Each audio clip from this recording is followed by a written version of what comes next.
Hejka kochani, na moim kanale. Dzisiaj w ogóle ktoś do mnie zadzwonił i przeszkodził mi.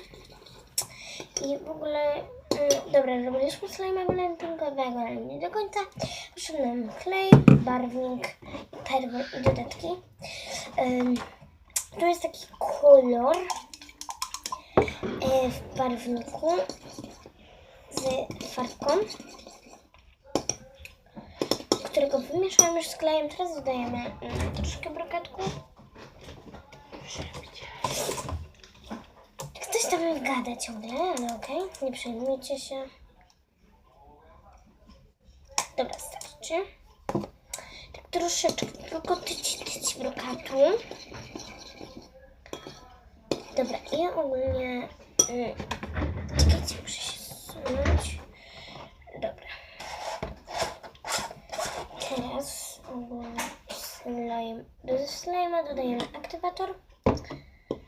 Perwol ja mam, ale można płyn dozorczy, boraks lub persil.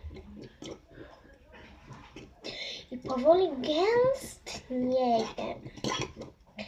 To jest taki fajny clear slime. Więc no. I ogólnie będzie odcinek, w którym będę mieszała moje wszystkie slimy. Ale to już niedługo na kanale, jak podbijecie tutaj 2 łapki w górę. Dobra, i slime wyszedł subcio ogólnie. I napiszcie, czy chcecie live'a. I w ogóle dziękuję wam za 9 subskrypcji.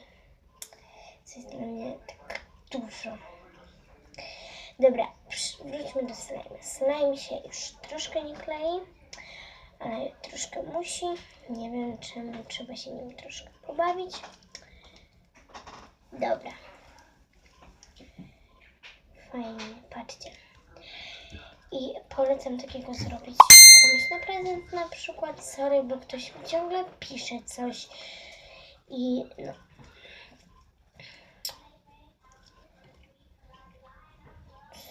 Kleić trochę. Dobra, kończę ten filmik. Pa!